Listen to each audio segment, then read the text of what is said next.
Hello मेरे प्यारे प्यारे बच्चों, कैसे हो आप सब लोग। आई होप सब बढ़िया है। वेलकम टू सोना मोहिनी बायोलॉजी चैनल। मैं हूं सोना मोहिनी, आपकी बायोलॉजी एजुकेटर, और इस चैनल पे मैं पढ़ाती हूँ biology class 9 to 12 neat and CUET aspirants को। तो आज हम लोग करने जा रहे हैं सीयूईटी 2026 के लिए बायोलॉजी डोमेन के मोस्ट इंपॉर्टेंट पीवाईक्यूज का पार्ट 2। पार्ट 1 अगर अभी तक नहीं देखा है तो देख लेना। और आज के पार्ट 2 में अगेन हम बहुत सारे इंपॉर्टेंट और मजेदार पीवाईक्यूज लाएंगे और उसे हम डिस्कस करेंगे। सी बच्चों, जो पीवाईक्यूज होते हैं ना, वो इसलिए इतने इंपॉर्टेंट होते हैं और इसीलिए मैं इतना ज्यादा एम्फोसाइज कर रही हूँ उसे पढ़ाते हुए कि ये सारे क्वेश्चन पूछे जा चुके हैं। ये सारे क्वेश्चन अगर आप कर सकते हो, अगर आप एबल हो करने के लिए, then consider yourself that you have already prepared for NEET CUET exam.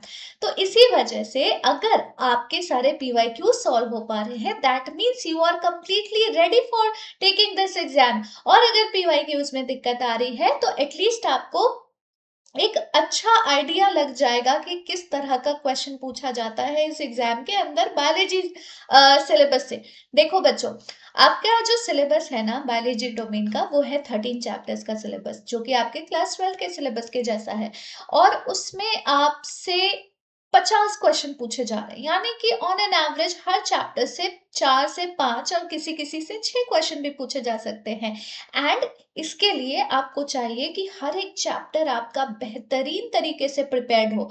एक और बात, बहुत सारे बच्चे मुझसे पूछ रहे थे कि मैम आप चैप्टर वाइज रिवीजन क्यों नहीं करा रहे, वन शॉट्स क्यों नहीं करा रहे, चैप्टर क्यों नहीं समझा रहे पूरा पूरा।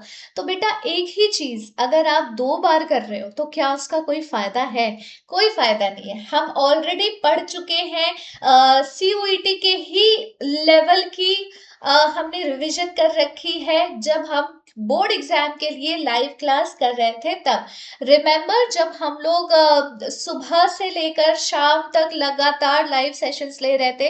अगर आप नए बच्चे हो, अगर आपको नहीं पता, कोई बात नहीं, आप मेरे प्लेलिस्ट पर जाओ, वहां पर क्लास 12th बोर्ड एग्जाम की जो प्लेलिस्ट है, जिसमें 1 से लेकर लास्ट चैप्टर तक डेली हम लोगों ने सुबह वाले सेशन में वन शॉट रिवीजन करा है, पूरी थ्योरी कंप्लीट की है, और रात वाले सेशन में हमने एमसीक्यूज करे हैं, पीवाईक्यूज करे हैं।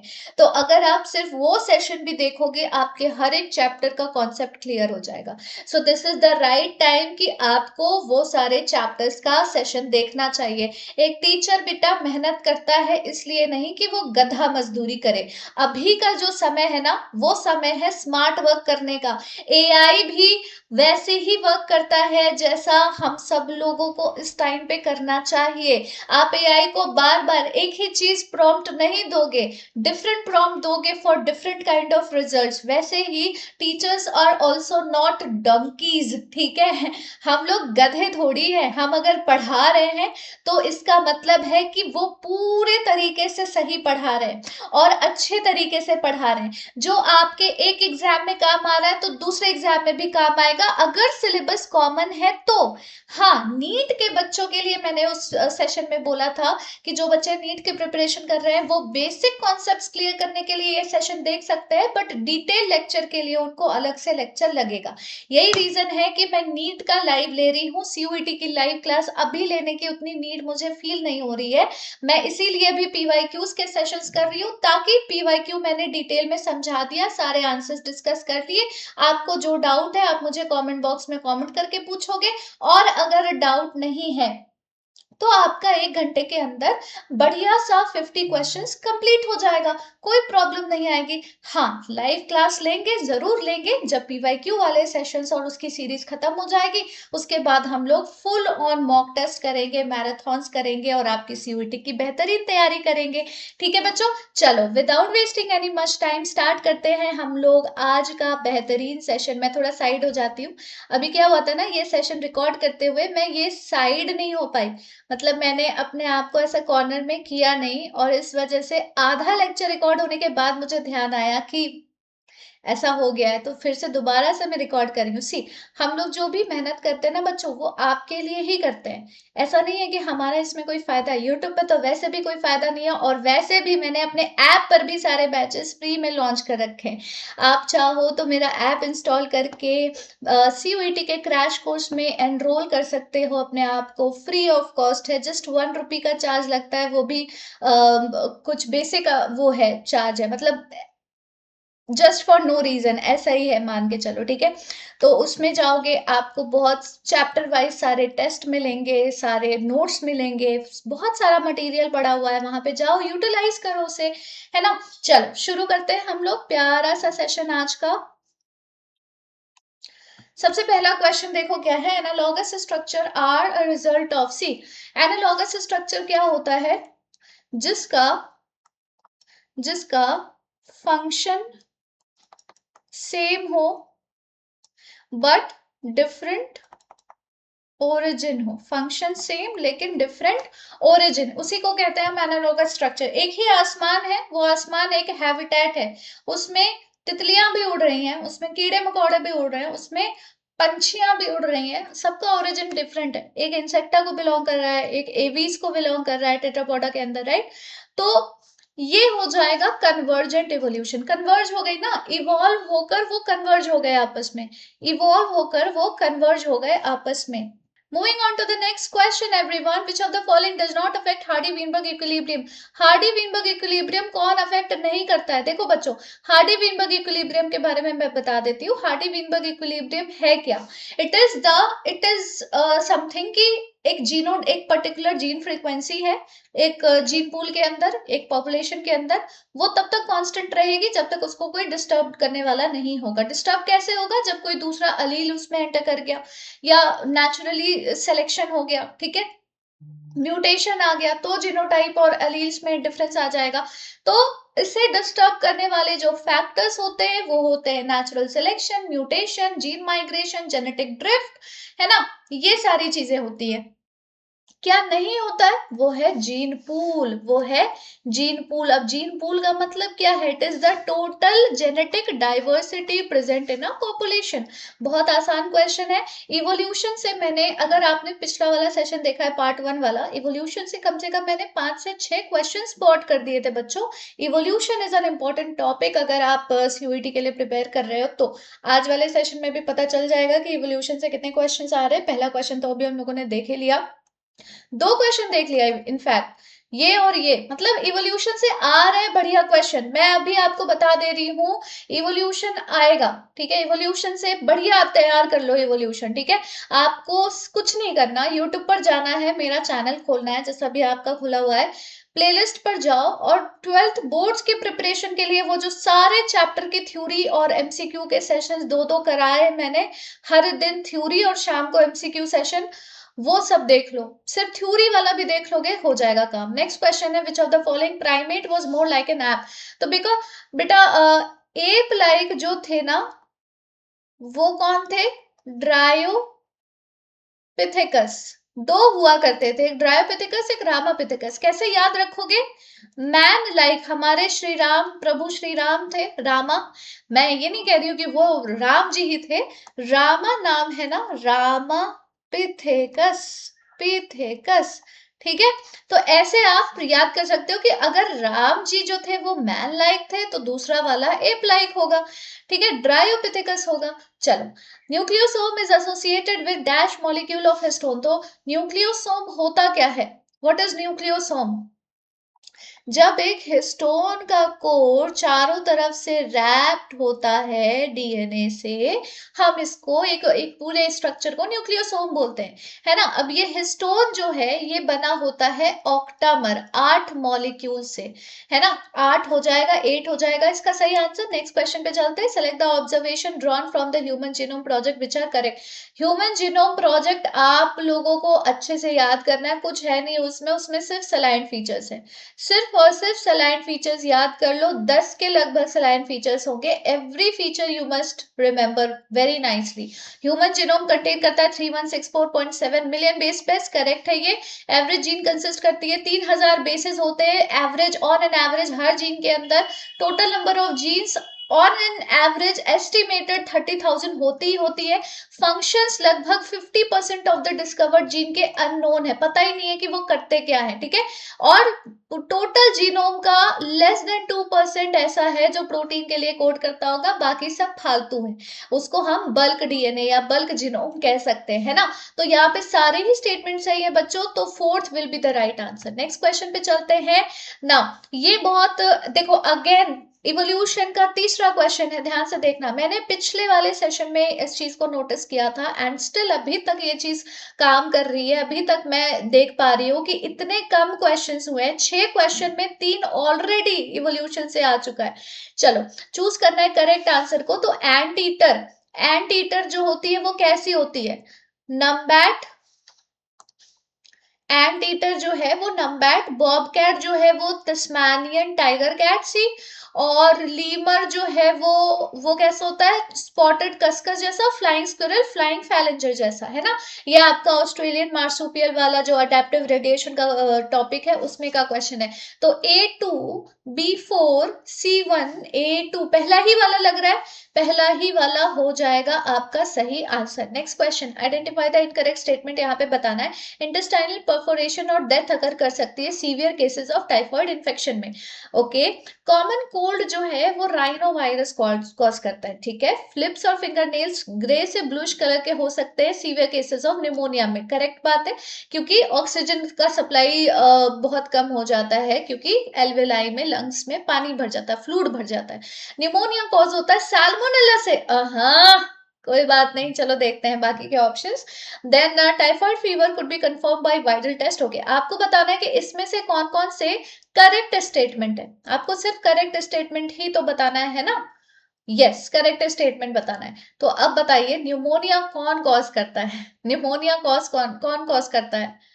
स्ट्रेप्टोकोकस, है ना। साल्मोनेला तो नहीं करता। तो यहाँ पर डी इनकरेक्ट हो जाएगा, बाकी सारे करेक्ट हो जाएंगे। डी इनकरेक्ट है, बाकी सारे करेक्ट है ना। Choose the correct answer from the options below. ए, अच्छा ओके, इनकरेक्ट स्टेटमेंट बतानी है, इनकरेक्ट स्टेटमेंट बतानी है तो सिर्फ डी ही इनकरेक्ट है, तो थर्ड वाला हो जाएगा इसका सही आंसर। करेक्ट करेक्ट करेक्ट, चलो चलो चलो, ठीक है। अब यहाँ पर आ जाते हैं, बैरियर के ऊपर क्वेश्चन आता है बच्चों, हमेशा ही आता है, ठीक है। साइटोकाइन बैरियर, अच्छा पिछले बार भी, पिछला वाला जो पार्ट था पार्ट 1, उसमें भी बैरियर के ऊपर क्वेश्चन पूछे गए थे। Cytokine barrier, physical barrier, cellular barrier, physiological barrier, आपको बताना है। म्यूकस की coating, tears from ice, phagocytosis, interferons, इसमें से कौन से वाले कौन से बैरियर होते हैं, कौन से वाले कौन से बैरियर होते हैं, ठीक है। इजी पीजी है। सबसे पहले बात करें, सबसे पहला बैरियर जो होता है वो होता है फिजिकल बैरियर। तो जो भी म्यूकस की कोटिंग होती है हमारी बॉडी में, है ना, जैसे कि नेजल चेम्बर में अंदर, inner lining of the nasal chamber में प्रेजेंट हो गई, तुम्हारे रेस्पिरेटरी ट्रैक्ट के इनर लाइनिंग में प्रेजेंट हो गई, तो वो सारे हो गए फिजिकल बैरियर, म्यूकस की कोटिंग। अब बात करें फिजियोलॉजिकल बैरियर की, तो हमारे आंखों से आंसू निकलता है, उसमें होता है लाइजोजाइम, वो भी बैक्टीरिया वगैरह किल कर देता है, तो that is a kind of physiological barrier. Cellular barrier phagocytosis करते हैं, मतलब कि जितने भी फेगोसाइट्स होते हैं, जितने भी खा जाने वाले सेल्स होते हैं, वो होते हैं तुम्हारे सेलुलर बैरियर। और साइटोकाइन बैरियर जो है वो एक ही है और एक ही काफी है, दैट इज इंटरफेरॉन्स, राइट। तो फिजिकल बैरियर ये हो जाएगा, सेलुलर बैरियर हो जाएगा फेगोसाइटोसिस करने वाला, और टीयर्स फ्रॉम आइस। तो ए का 4 दो जगह पर है, बी का 1 एक ही जगह पर है, तो fourth will be the right answer बच्चों। नेक्स्ट क्वेश्चन पे चलते हैं। स्मैक इज केमिकली, तो बेटा जब मॉर्फिन का डाई एसेटाइलेशन हो जाता है, तो हम उसी को बोलते हैं स्मैक, उसी को बोलते हैं हम स्मैक, ठीक है। दूसरा नाम क्या है स्मैक का, आप लोग मुझे कमेंट करके बताओगे। दूसरा नाम जानते हो कि स्मैक का क्या होता है? आप लोग बताना जरूर मुझे कमेंट करके, ठीक है। चलो, तो यहाँ पर आंसर हो जाएगा डायसेटाइल मॉर्फिन। एंटीबॉडीज किससे सिक्रीट होती है? देखो, दो तरह के सेल्स होते हैं, एक होते हैं बी सेल्स और एक होते हैं टी सेल्स। ठीक है, एक ह्यूमोरल इम्यूनिटी प्रोवाइड करता है बी सेल्स और एक सेल मीडिएटेड इम्यूनिटी प्रोवाइड करता है यानी कि टी सेल्स, यानी कि जो भी ग्राफ्ट रिजेक्शन वगैरह होगा वो टी सेल की वजह से होगा और एंटीबॉडीज का प्रोडक्शन होगा बी सेल्स की वजह से। Second will be the right answer. In sewage treatment flocs क्या है? सॉलिड्स जो सेटल हो जाती है ड्यूरिंग सेडिमेंटेशन, या supernatant that is formed during the primary sludge, masses of bacteria associated with fungal filament, या bacteria which grow anaerobically and are also called anaerobic sludge digester? No, एक sewage treatment में flocs होते हैं masses of bacteria जो fungal filaments के साथ associated है। Match करना है again, statin, clot buster, Swiss cheese, cyclosporine A. बहुत ही प्यारा चैप्टर है बच्चों, माइक्रोब्स इन ह्यूमन वेलफेयर हो गया, इवोल्यूशन हो गया, रिप्रोडक्टिव हेल्थ हो गया, ये सारे चैप्टर से ना आपको फ्री में नंबर मिल सकता है, मतलब ज्यादा पढ़ना नहीं है, क्वेश्चन आएगा बढ़िया बढ़िया और आपके नंबर बनेंगे अच्छे अच्छे, रैंक आपका इंप्रूव होगा, आपको अच्छा कॉलेज मिलने के चांसेस होंगे अगर आपका रैंक अच्छा होता है तो स्टैटिन का मैंने आप लोगों को, अगर आप मेरे पुराने बच्चे हो या नए बच्चे हो तो भी अगर आप मेरा वो वन शॉट रिवीजन देखोगे ना सारे चैप्टर का, तो सब में मैंने तुम लोगों को कुछ ना कुछ अच्छी ट्रिक बता रखी है। हमेशा मेरा नाम याद रखना, एस एम, ठीक है, सोनम मोहिनी।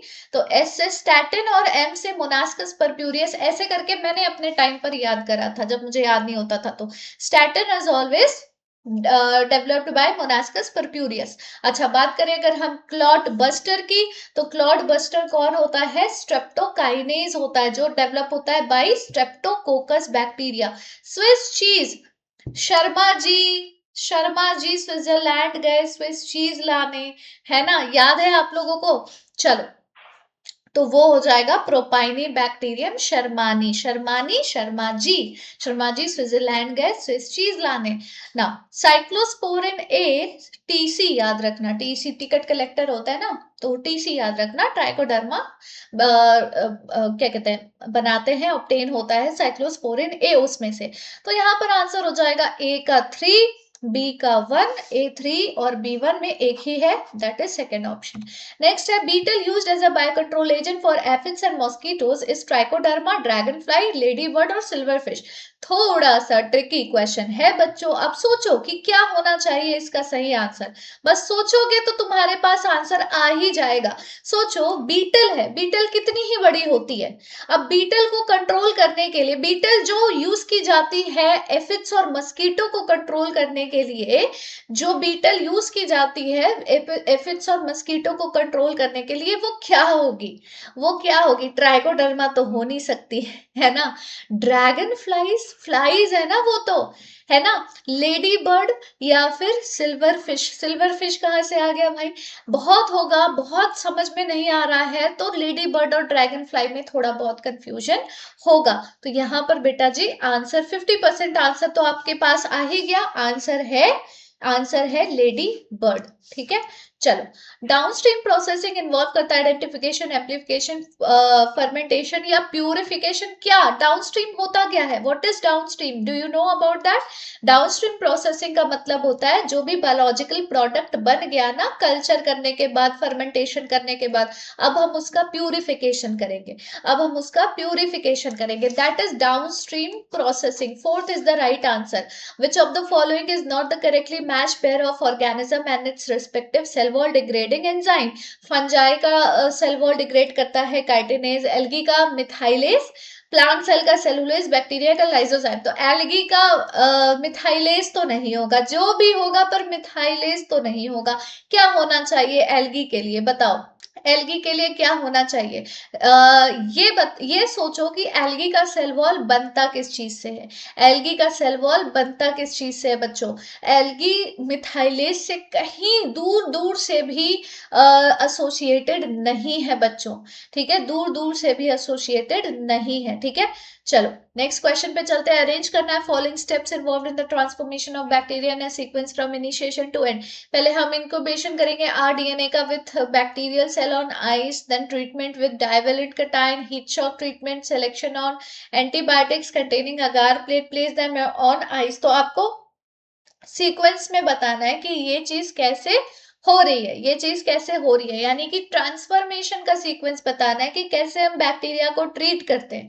तो कैसे हम ट्रीट करते हैं, सबसे पहले हम उसे डाइवेलेट कैटायन के साथ ट्रीट करेंगे, देन आइस में इंक्यूबेट करेंगे, फिर हीट शॉक देंगे और फिर से हम उसको सेलेक्ट करेंगे एंटीबायोटिक प्लेट में। तो आंसर क्या हो जाएगा, सबसे पहले ट्रीटमेंट करा, 1 नंबर पे ये हो गया, फिर इंक्यूबेशन करी, फिर हीट शॉक ट्रीटमेंट दिया, हाँ हीट शॉक ट्रीटमेंट दिया, और उसके बाद हम क्या करेंगे, सिलेक्शन करेंगे, एक सेकेंड, सिलेक्शन करेंगे या we will place them on ice, क्या करना चाहिए, पहले सेलेक्ट करेंगे एंटीबायोटिक प्लेट में, हीट शॉक देने के बाद, हीट शॉक देने के बाद, और तब जाके फाइनली सिलेक्शन हो जाएगा, फाइनली सिलेक्शन हो जाएगा। ठीक है, तो यहाँ आंसर हो जाएगा 2। पहले हो गया ट्रीटमेंट, फिर हो गया इंक्यूबेशन, फिर हो गया हीट शॉक, फिर हो गया प्लेस देम ऑन आइस, तब हुआ सिलेक्शन, करेक्ट।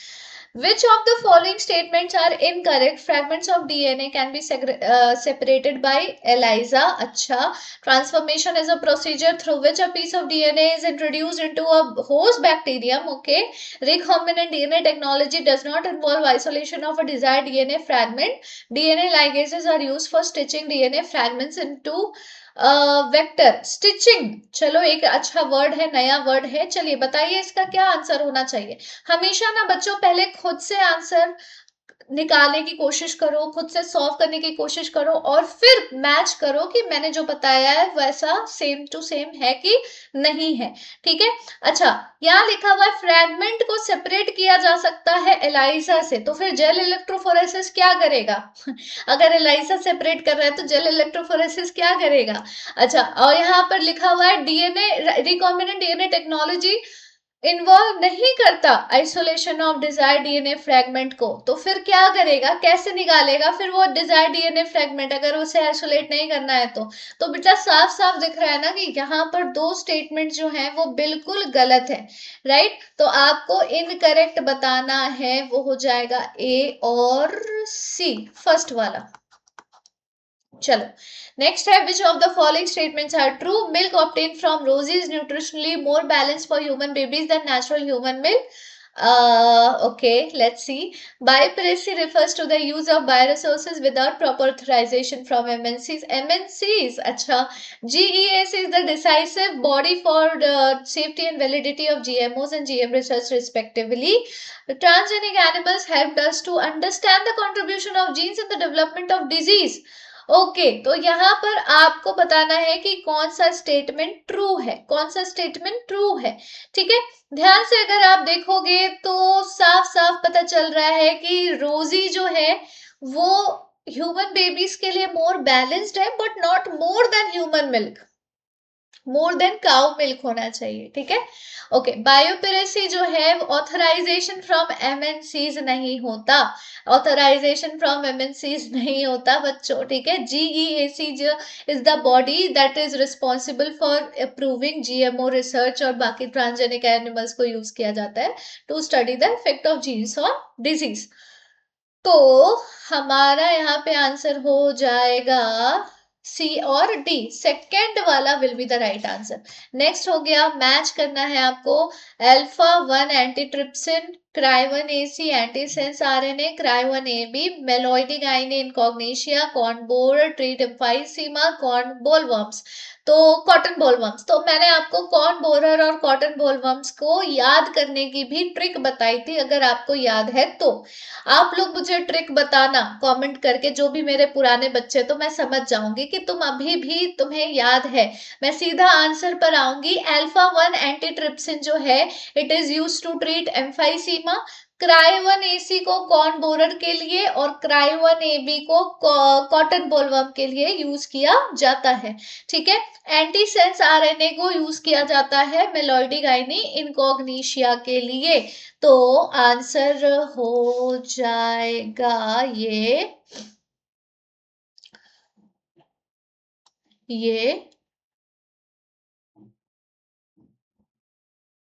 एंटीसेंस आरएनए मेलोइडिगाइनी और ये। ठीक है, आंसर क्या हो गया, 1 का, ए का 3, ए का 3 दो जगह है, बी का क्या होगा, बी का क्या होगा 4 या 2, बी का 4 या 2, बी का 2, ठीक है। आंसर हो गया तुम्हारा ये वाला।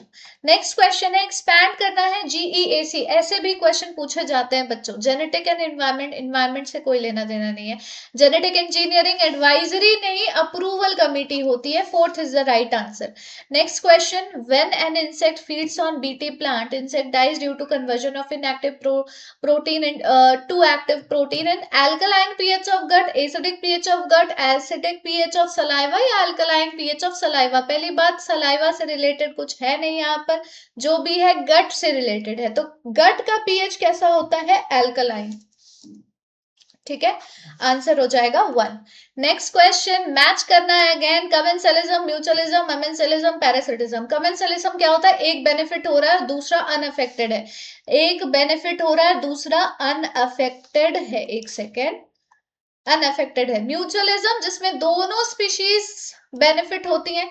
अमेंसलिज्म एक बेनिफिट हो रहा है और दूसरा अनअफेक्टेड है, मतलब एक हार्म हो रहा है और दूसरा अनअफेक्टेड है। पैरासिटिज्म एक बेनिफिट हो रहा है और दूसरा दूसरे के एक्सपेंस पर, मतलब दूसरा हार्म हो रहा है ऑब्वियसली। A4B3, A4B3 एक ही ऑप्शन है सेकेंड वाला जिसमें A4 आ रहा है। Next question. In a country at any time population has the same number of young and mature ones. What type of growth does it reflect? तो देखो, pre reproductive age group वाले भी उतने ही हैं जितने रिप्रोडक्टिव एज ग्रुप वाले हैं, तो इसका मतलब है कि पॉपुलेशन ग्रोथ जो होगी वो स्टेबल होगी। पॉपुलेशन ग्रोथ जो होगी वो स्टेबल होगी बच्चों। जब भी प्री रिप्रोडक्टिव वाले ज्यादा होते हैं तो होता है कि एक्सपैंडिंग है, प्री रिप्रोडक्टिव वाले कम होंगे तो वो डिक्लाइनिंग पॉपुलेशन होगा। तो यहाँ पर स्टेबल है क्योंकि दोनों बराबर हैं। Two closely related species can coexist indefinitely and violate the cautious competitive exclusion principle by. दो closely related species coexist कर सकते हैं। कैसे को एग्जिस्ट करेंगे, एलिमिनेट करके तो को एग्जिस्टेंस नहीं होती है ना। इंटरैक्ट अगर सिम्बायोटिकली कर रहे हैं तो चलो वो भी ठीक है, लेकिन गॉशियस एक्सक्लूसिव कॉम्पिटिटिव प्रिंसिपल को चैलेंज करने वाला जो दूसरा प्रिंसिपल है बच्चों, वो एक ही है और वो है रिसोर्स पार्टीशनिंग। मुझे कमेंट करके बताना रिसोर्स पार्टीशनिंग का कॉन्सेप्ट किसने दिया था, मुझे कमेंट करके जरूर बताना रिसोर्स पार्टीशनिंग का कॉन्सेप्ट किसने दिया था। जिसके सबसे ज्यादा कमेंट्स होंगे, क्योंकि मैं 3-4 क्वेश्चंस पूछ चुकी हूँ कि कमेंट करके बताना, जो भी बच्चा सारे के सारे क्वेश्चन का आंसर देगा, I will give shout out to that student in my next video. The process of mineralization by micro organism help in the release of. देखो, जब मिनरलाइजेशन होती है, देखो डिकम्पोजिशन का प्रोसेस भी बहुत इंपॉर्टेंट है। मैं बार बार कह रही हूँ, जहां पर भी मुझे जब भी लगता है ना कि कोई चीज इंपॉर्टेंट है और यहाँ से क्वेश्चन बनेगी तो वो बनती है, ठीक है। मिनरलाइजेशन कैसे हो रहा है, माइक्रो ऑर्गेनिजम्स ऑर्गेनिक मैटर को तोड़ रहे हैं, इनऑर्गेनिक न्यूट्रिएंट्स बना रहे हैं, जिससे हमस का फॉर्मेशन होता है। वो हमस आगे चलकर सॉइल फर्टिलिटी में कंट्रीब्यूट करता है। तो helps in the release of inorganic nutrient from detritus and formation of humus. पहला वाला ही ऑप्शन सही हो जाएगा, दूसरा देखने की जरूरत ही नहीं है बच्चों। Next, choose the correct statement with respect to decomposition. Again decomposition पर ये दूसरा क्वेश्चन है, मतलब मैं तो चैप्टर की भी बात नहीं कर रही, मैं तो टॉपिक की बात कर रही हूँ। टॉपिक से 2 क्वेश्चन बन गए बच्चों सीयूईटी में। अब देख लो, डिकम्पोजिशन एक एनारोबिक प्रोसेस है। Decomposition rate of detritus depend upon the chemical nature, correct. Water soluble go into the soil and get precipitated in the process of leaching. अच्छा, ह्यूमिफिकेशन फॉलोज मिनरलाइजेशन। क्या ये बात सच है बच्चों? ध्यान से सुनो, ध्यान से सुनो और सोचो कि क्या होना चाहिए, क्या होना चाहिए। ध्यान से सुनो और सोचो। डिकम्पोजिशन जो है वो chemical nature of the detritus पर डिपेंड करता है, केमिकल नेचर ऑफ डेट्राइटस पर डिपेंड करता है। आपसे पूछ रहा है कि करेक्ट स्टेटमेंट बतानी है ना, है ना। ह्यूमिफिकेशन जो है, जब फॉर्मेशन हो रहा है ह्यूमस का, तो वो होता है बिफोर मिनरलाइजेशन, ठीक है, बिफोर मिनरलाइजेशन। सो कौन कौन से स्टेटमेंट यहाँ पर करेक्ट होंगे, यहाँ पर करेक्ट होगा बी और डी, ठीक है, बी और डी। पहला वाला ऑप्शन ही सही है। नेक्स्ट क्वेश्चन है स्टैंडिंग स्टेट क्या है? Secondary productivity, standing crop, net primary productivity. अब यहाँ पर देखो सेकेंडरी नेट प्राइमरी प्रोडक्टिविटी क्या होता है? जो भी अवेलेबल बायोमास होता है for the conservation consumption of heterotrophs, उसी को नेट प्राइमरी कहते हैं। स्टैंडिंग क्रॉप क्या होती है कि किसी भी एक सेकेंड, सारे के सारे एक जैसे ही है क्या? Mass of living matter in a trophic level at a given time. Secondary productivity क्या होती है? Rate of formation of organic matter by consumer. Standing state क्या है? Amount of mineral nutrient in the soil at a given time. तो सब मतलब आपस में इतने ज्यादा मैच किए हुए, ऑलरेडी मैच किया हुआ है भाई, ऑलरेडी मैच किया हुआ है। ये कैसा है? ये तो थोड़ा सा अलग सा हो गया मतलब मामला। ए का 4, ठीक है, बी का 2 और सी का 3, डी का 1। चलो भाई बढ़िया हो गया ये तो। नेक्स्ट क्वेश्चन, अब आ जाते हैं हम लोग पैसेज रीडिंग पर। ये कॉन्टेक्स्ट के बेसिस पर हमें इसका आंसर देना पड़ेगा। India was amongst the first countries in the world to initiate action plan and programs at a national level to attain total reproductive health as a social goal. ये program को family planning बोला गया। Initiate हुआ 1951 में, periodically assess हुआ over the past decade. Improved programs covering wider reproduction related areas are currently in operation, creating awareness among the people about various reproduction related aspects and providing facilities and support for building up a reproductively healthy society are the major tasks under this program. Family planning के ऊपर है question, है ना? अब देखो ध्यान से, sexually transmitted disease इसमें से कौन नहीं है? तो क्लेमाइडियासिस, हर्पीस, ट्राइकोमोनासिस, ये सब है। फाइलेरियासिस नहीं है बेटा, फाइलेरिया वर्म के थ्रू होता है। कौन सा वर्म है? बुशरेरिया बैनक्रॉफ्टी एंड बुशरेरिया मलई। चलो, which of the following statement is incorrect with respect to medical termination of pregnancy? ठीक है, they are considered safe during the first trimester. Correct है ये तो। लीगलाइज हुआ था इंडिया में 1971 में। MTP can be performed even after 24 weeks, but with the opinion of 2 registered medical practitioner on specific grounds. सोचने वाली बात है, सोचो इसके बारे में। About 20% of the total number of conceived pregnancies undergo MTP in a year globally. आपको इसमें से इनकरेक्ट स्टेटमेंट बताना है बच्चों, इनकरेक्ट स्टेटमेंट बताना है।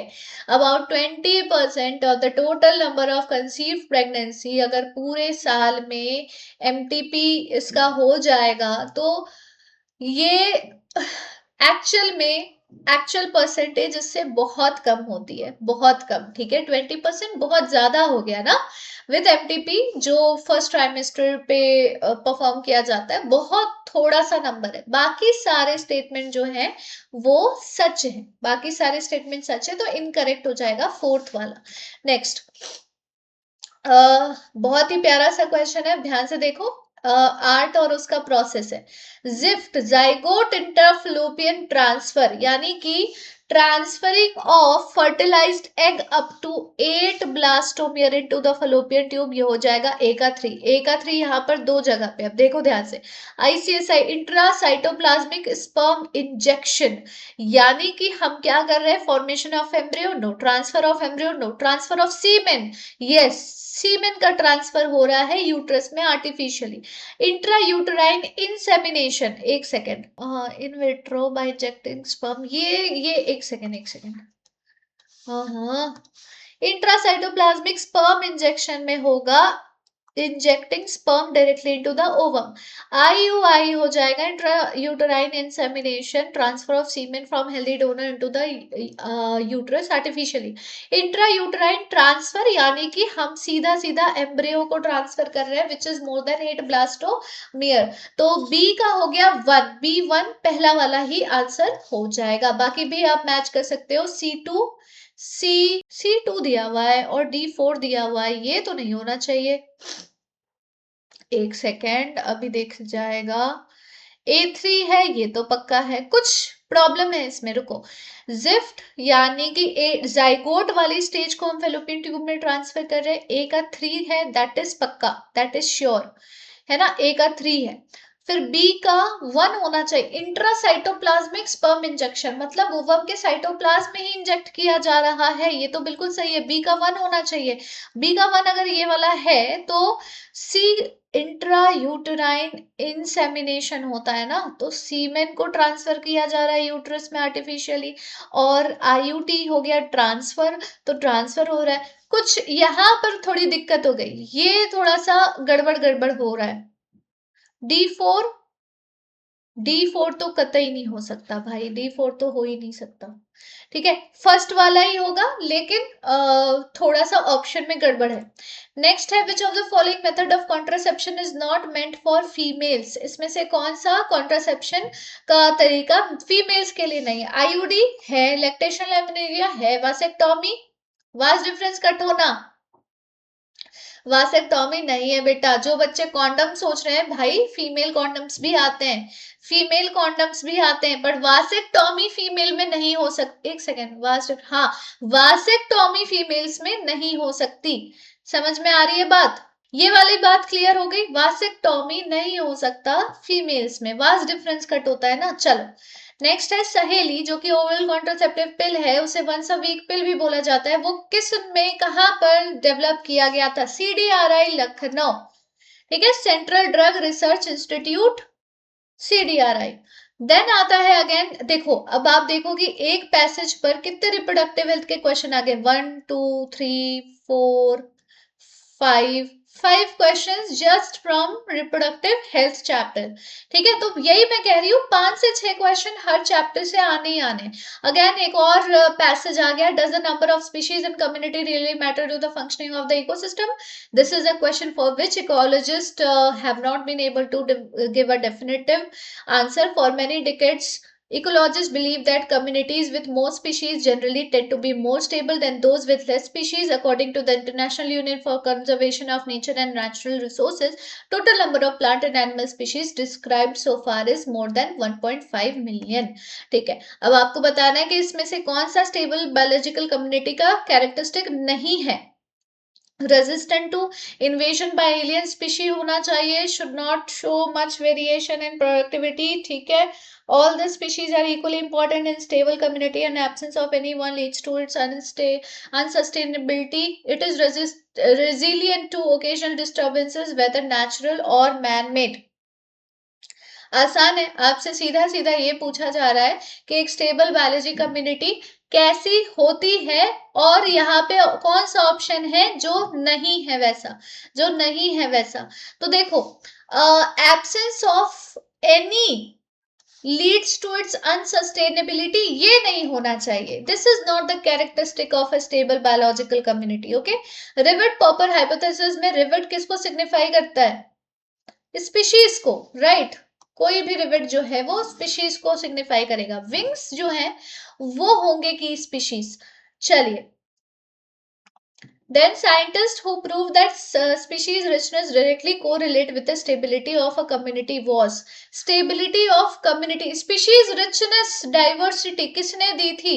सीधा सीधा यही क्वेश्चन पूछा जा रहा है, स्पीशीज रिचनेस डेविड टिलमन ने, डेविड टिलमन ने। Next question, among the vertebrates which of the following is the most species rich group? इसमें से कौन सी स्पीशीज सबसे ज्यादा पाई जाती है? किसकी स्पीशीज सबसे ज्यादा पाई जाती है? अगर आप देखोगे अपनी एनसीईआरटी में, fishes is the right answer. Following are the various hypotheses proposed in explaining the greatest biological diversity in tropics, except temperate regions are subjected to glaciations, but tropical latitudes have remained relatively undisturbed. Tropical environment have more humidity or moisture, which help in the diversity to flourish. Tropical environment are less seasonal and more constant. There is no more solar energy available in the tropics, which contribute to high productivity and hence biodiversity.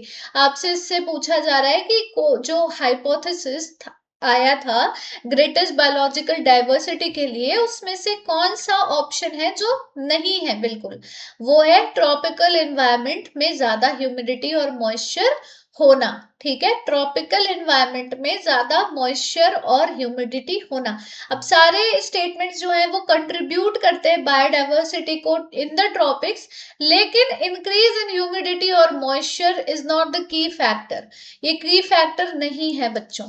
ठीक है, चलो। Cells present in the mature pollen grains, एक mature pollen grains के अंदर कौन कौन से cells पाए जाते हैं? Central cell and generative cell, antipodal cell and vegetative cell, vegetative और जनरेटिव फिलीफॉर्म और माइक्रोपाइलर सेल। देखो, एक मच्योर पॉलन ग्रेन में वेजिटेटिव सेल जो है वो रिस्पॉन्सिबल होता है पॉलन ग्रेन मतलब पॉलन ट्यूब बनाने के लिए, प्लस जो जनरेटिव सेल है उसे न्यूट्रिशन प्रोवाइड करने के लिए। जनरेटिव सेल डिवाइड हो जाते हैं दो स्पर्म सेल्स में जो पार्टिसिपेट करते हैं फर्टिलाइजेशन में। तो यहाँ पर आंसर क्या हो जाएगा? वेजिटेटिव और जनरेटिव सेल। मैच करना है filiform, apparatus, tapetum, exine, funicle. तो एक्साइन जो बना होता है स्पोरोपोलिनिन का, सी का 1 कहीं पर है, सी का 1 दो जगह पे, एक यहाँ और एक यहाँ। ठीक है, टेपिटम नरिश करता है पॉलन ग्रेन को। ठीक है, तो बी का 4 हो जाना चाहिए, बी का 4। एक ही ऑप्शन है, दैट इज 2, दैट इज 2। ए का 3 फिलीफॉर्म, हाँ ये गाइड करेगा, करेक्ट है। और बी का 4 हो गया, सी का 1 हो गया, डी का 2, D funicle attachment of ovule to the placenta, correct. चलो next question. Primary endosperm nucleus is the product of, product किस चीज का है? डबल फ्यूजन का? नहीं, ट्रिपल फ्यूजन का। हाँ। नेक्स्ट क्वेश्चन, ह्यूमंस में मेमोरी ग्लैंड कितने लोब्स में डिवाइडेड है? बहुत इंपॉर्टेंट क्वेश्चन है। अब जाके मुझे थोड़ा सा ये नीट लेवल का क्वेश्चन लगा है, ये थोड़ा सा तो नीट लेवल का क्वेश्चन है। कितने मेमोरी लोब्स होते हैं बच्चों? 15 से 20 मेमोरी लोब्स होते हैं।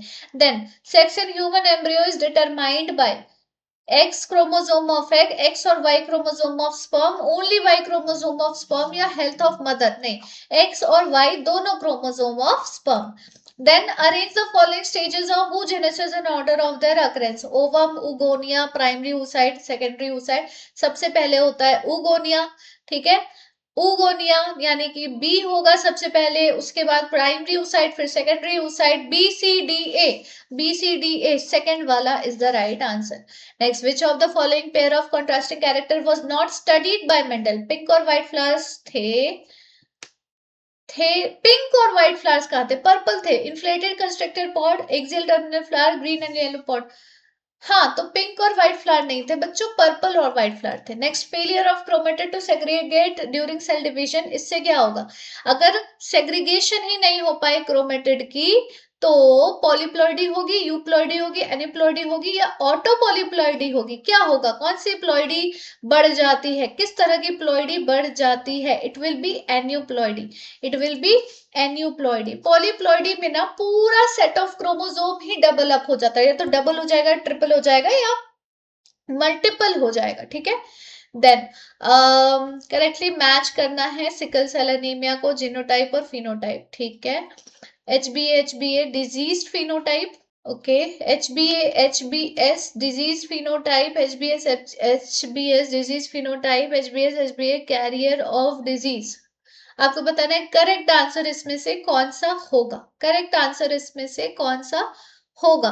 तो देखो, जीनोटाइप जो HbS और HbS है वो डिजीज फिनोटाइप लेकर आ रही है, और HbS कैरियर लेकर आ रही है। HbA नॉर्मल होती है, हेल्दी फिनोटाइप होती है। तो आंसर क्या हो जाएगा यहाँ पर? Sickle cell anaemia correct answer बताना है ना। ये तो करेक्ट नहीं है, HbS डिजीज नहीं होगी, HbS डिजीज फिनोटाइप ये होगा, और HbS कैरियर होगा। तो सी और डी फर्स्ट वाला होना चाहिए correct answer. Next, Sutton and Boveri, then Sturtevant, Henking और ग्रिफिथ, इन लोगों ने क्या क्या काम करे थे, इन्होंने क्या क्या करामातें की थी, इसके बारे में। तो सटन एंड बोवेरी ने तो बच्चों क्रोमोसोमल थ्योरी ऑफ इनहेरिटेंस दिया था। है कि नहीं, दिया था ना। और स्टर्टेवेंट ने दिया था जेनेटिक मैप, जीन मैपिंग जिसको हम कहते हैं। हेंकिंग ने एक्स बॉडी का स्ट्रक्चर बताया था। ग्रिफिथ ने ट्रांसफॉर्मेशन करवाई थी बैक्टीरिया की। तो मतलब सब कुछ वैसा वैसा ही है। ए का 2 हो जाएगा, ए का 2, बी का 4, सी का 1 और डी का 3। फर्स्ट वाला ही सही आंसर है। नेक्स्ट है इनकरेक्ट आपको बताना है with respect to nucleotide. Purine और पिरामिडिन नाइट्रोजनस बेसेस हैं। Okay, nucleotides non enzymatic molecule है। फॉस्फेट ग्रुप लिंक होती है OH of 5 dash carbon of a nucleoside से थ्रू फॉस्फोईस्टर लिंकेज। RNA में every nucleotide residue has additional OH group present at 2 dash position of the ribose। Thymine example है pyrimidine का। आपको इसमें से correct options बताने हैं। ये थोड़ा सा लेवल वाला क्वेश्चन आया, थोड़ा सा CUET लेवल टाइप का क्वेश्चन आया। अब देखो न्यूक्लियोटाइड क्या है, क्या वो एंजाइमेटिक मॉलिक्यूल है? यस, नॉन एंजाइमेटिक नहीं है, वो एंजाइमेटिक मॉलिक्यूल है। ओके, थाइमीन क्या है? पिरिमिडीन है ना। नॉट इनकरेक्ट, ठीक है, नॉट इनकरेक्ट आपको बताना था। आपको क्या बताना है? इनकरेक्ट। ये सारे क्या है? Not incorrect. अब नॉट इनकरेक्ट में क्या, सॉरी इनकरेक्ट में क्या हो जाएगा? इनकरेक्ट में हो जाएगा nucleotides are non enzymatic molecule, ये हो जाएगा इनकरेक्ट। और देखो इसमें ना एक ही ऑप्शन मुझे गलत लग रहा है, that is nucleotides are non enzymatic molecule. वो होता है एंजाइमेटिक मॉलिक्यूल वैसे तो। Everything else is correct. Thymine pyrimidine भी है। RNA में न्यूक्लियोटाइड रेसिड्यू के पास एक एडिशनल OH ग्रुप प्रेजेंट होता है राइबोस के 2 डैश पोजीशन पर। Everything is correct, everything seems to be correct. यहाँ पर ओनली जैसा कोई ऑप्शन नहीं है कि ओनली बी ऐसा बोल सके। तो बी के साथ कौन कौन से ऑप्शन है? बी के साथ डी है, बी के साथ ई है। अगर इसको हम पिरामिडिन की जगह प्यूरिन लिख सकते थे तो फिर ये आंसर, ये थोड़ा कंट्रोवर्शियल क्वेश्चन है, ठीक है, यहाँ पर ऐसे लिख देती हूँ मैं इस तरीके से। दैट मीन्स इसका कोई एक डेफिनेट आंसर नहीं है बच्चों। नेक्स्ट आ जाता है arrange the given steps in DNA fingerprinting in the sequence from initiation to end. तो सबसे पहले हम क्या करेंगे? सबसे पहले हम क्या करेंगे? हम DNA को आइसोलेट करेंगे सबसे पहले। तो बी हो जाएगा सबसे पहला। फिर DNA को डाइजेस्ट करेंगे रिस्ट्रिक्शन एंडोन्यूक्लियस से। उसके बाद हम उसे ब्लॉटिंग में पेपर में ट्रांसफर करके DNA फ्रैगमेंट्स को सेपरेट करेंगे। फिर हाइब्रिडाइजेशन करेंगे, यानी कि BADC थर्ड वाला सबसे अच्छा और सबसे सूटेबल आंसर, सबसे अप्रोप्रिएट आंसर यहाँ पर हो जाएगा। क्लियर है बच्चों? Okay, thank you so much everyone. Finally हमारे ये 50 क्वेश्चंस कंप्लीट हो गए। आई कांट इवन बिलीव कितने कम टाइम में, इतने कम टाइम में हम लोगों ने 50 क्वेश्चंस कर लिए। Wow, that is huge. 50 minutes में 50 क्वेश्चन, यानी 1 मिनट लगा हमें एक क्वेश्चन करने में, and that is a good sign बच्चों।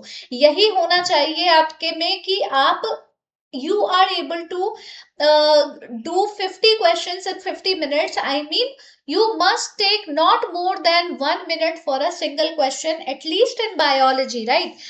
Okay, thank you so much everyone।